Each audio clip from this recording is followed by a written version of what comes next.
Hello friends, welcome back to my YouTube channel the speaking stars. मैं हूं आपकी astro friend Shivani. आशा करती हूं आप जहां भी हैं मस्त हैं, स्वस्थ हैं। इसी आशा के साथ आज का टॉपिक जिस पे हम बात करने वाले हैं वो है Venus in the 11th house. जब वीनस आपके 11वें भाव में होता है तो उसका प्रभाव आपके ऊपर कैसा पड़ता है और उसकी जो दृष्टि है यानी कि जो एस्पेक्ट है उसका कैसा प्रभाव पड़ता है, इस वीडियो में हम ये जानने वाले हैं। उससे पहले जल्दी से मेरे चैनल को सब्सक्राइब कर दीजिए। आप लाइक, शेयर और कमेंट भी कर सकते हैं। पर्सनली कुंडली रीड करवानी है तो दिए गए नंबर पर आप संपर्क कर सकते हैं। तो चलिए दोस्तों, शुरू करते हैं आज की वीडियो के साथ।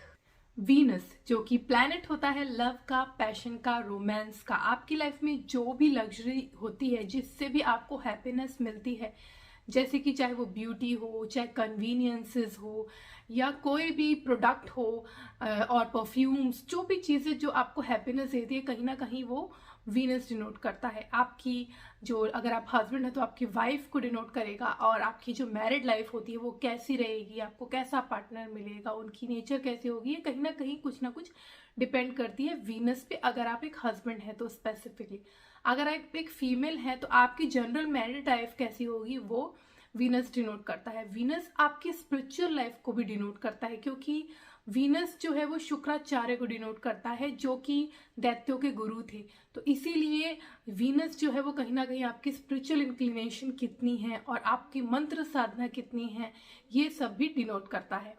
तो ऐसा वीनस जब आपके 11th हाउस में आता है, जो कि हाउस होता है आपकी इनकम का, गेन का, आपके फुलफिलमेंट ऑफ डिजायर का, आपके एल्डर सिबलिंग्स का, आपके कितना सोशल सर्कल होगा, आपके फ्रेंड्स का, आपके कितने प्रमोशन होंगी, ये सब भी कहीं ना कहीं, क्योंकि गेन्स और इनकम का हाउस है तो आपकी सक्सेस कहीं ना कहीं 11th हाउस से देखी जाती है। तो वीनस जैसा प्लैनेट जब आपके 11th हाउस में आता है तो सबसे पहले यहाँ पे वीनस जो होता है बहुत ज़्यादा कंफर्टेबल महसूस करता है, क्योंकि ये जो हाउस होता है आपके गेन इनकम का होता है। जो भी आप वर्क करते हो उससे रिलेटेड जो इनकम आपको अर्न होती है वो इधर से ही देखी जाती है। तो वीनस जो कि खुद एक लक्ष्मी कारक है, वो अब 11th में आएंगे तो वहाँ पे अच्छी इनकम जनरेट करेंगे। तो यहाँ पे आपको नेम, फेम, रिकॉग्निशन बहुत ज़्यादा मिलती है। अगर आपका वीनस अच्छी डिग्निटी में है, अच्छा है, पावर है, उसमें स्ट्रेंथ है, तो आप देखेंगे आपकी लाइफ में आपको बहुत ज़्यादा नेम, फेम, सोशल सर्कल जो स्पेशली होगा आपका बहुत ज़्यादा बड़ा होगा। स्पेशली उसमें फीमेल्स होंगी, उनका सपोर्ट मिलेगा, उनसे आप आगे बढ़ेंगे, क्योंकि वो क्रिएटिविटी के हाउस को भी वहाँ से एस्पेक्ट कर रहा है, विच इज़ 5th हाउस। तो वो आपको कहीं ना कहीं क्रिएटिविटी के थ्रू भी इनकम जनरेट करेगा। और ऐसे लोगों का, क्योंकि 5th हाउस में जैसे मैंने बताया एस्पेक्ट है, तो इनका क्रिएटिविटी, जैसे आपका जो चाइल्ड होता है वो भी आपकी कहीं ना कहीं क्रिएटिविटी होती है, तो उसको भी आपको डिनोट करता है। और ये जो लोग होते हैं इनका डिज़ायर होता है to have children, they love to have children, so ये डिज़ायर्स भी इनके रहते हैं। और जैसे मैंने बताया इनका सोशल सर्कल बहुत होता है, उसके थ्रू इनको अपॉर्चुनिटीज़ मिलती है, लाइफ में ये आगे बढ़ते हैं।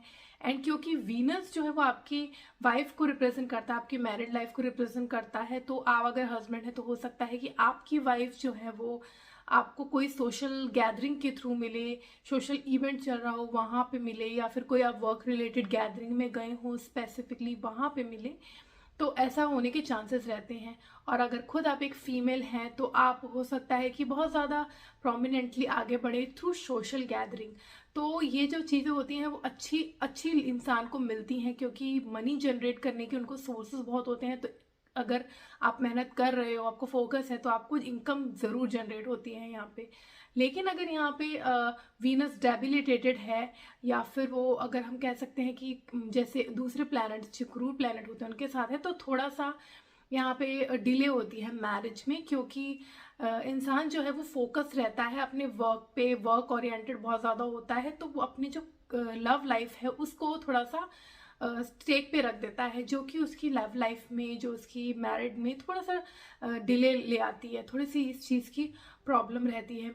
नहीं तो इंसान जो है अगर सिर्फ वीनस है तो यहाँ पे वो बैलेंस कर पाता है। लेकिन अगर कोई ऐसा प्लैनेट है जो अफेक्ट कर रहा है वीनस को, और वीनस डेबिलिटेटेड है, तो ऐसा होता है कि अगर वीनस डेबिलिटेटेड है स्पेसिफिकली, तो इंसान के पास पैसा आता है पर वो लूज कर देता है, मतलब वो अपना पैसा एक्सपेंडिचर हो जाएगा या कुछ ना कुछ ऐसा हो जाएगा अगर डेबिलिटेटेड है तो।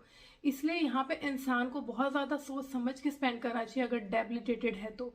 एंड अगर मार्स है तो उसको पर्सनल और अपनी जो लव प्रोफेशनल लाइफ होती है उनको बैलेंस करना बहुत ज़्यादा यहाँ पे मुश्किल हो जाता है उसको। बेशक अगर यहाँ पे वीनस है तो अगर सिर्फ वीनस है, बहुत अच्छी डिग्निटी में है, एग्जैल्टेड है या अपने स्वयं राशि में है, तो यहाँ पे जो होता है इंसान बहुत ज़्यादा अच्छा होता है उसकी इनकम जनरेशन के लिए। और स्पेसिफिकली जब उसकी मैरिज होती है, चाहे वो मेल है चाहे वो फीमेल है, जैसे उसकी मैरिज होती है तो इंसान के जो गेन्स इनकम है, यानी कि उसकी वैल्यू, उसकी एप्रिसिएशन, उसको सब कुछ जो है वो धीरे धीरे बढ़ने लगता है।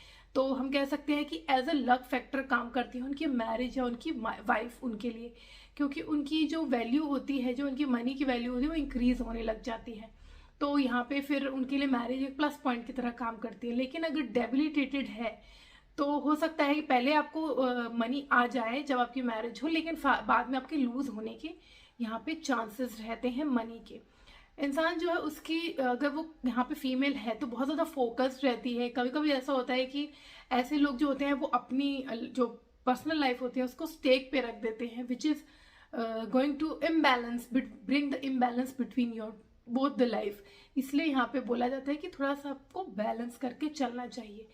यहाँ पे इंसान की जैसे उनके एल्डर सिबलिंग्स के साथ बहुत ज़्यादा बनती है, उनके फ्रेंड सर्कल बहुत अच्छा होता है, उनके साथ उनका मन लगता है, एप्रिसिएशन मिलती है, सोशल गैदरिंग्स जो होती है उसमें बहुत ज़्यादा इन्वॉल्व रहता है, फन फैक्टर बहुत होता है यहाँ पे, यानी कि इंसान जो होता है फन लविंग होता है, बहुत सारे फ्रेंड्स होते हैं जैसे मैंने बताया, और जो फन एलिमेंट्स होते हैं जैसे कि अलग अलग एक्टिविटीज़ करना, ये सब उनको बहुत ज़्यादा पसंद होता है। अलग अलग चीज़ें करना, ये सब उनको एक बूस्ट अप देता है और उनको अच्छा लगता है ये सब चीज़ें करना।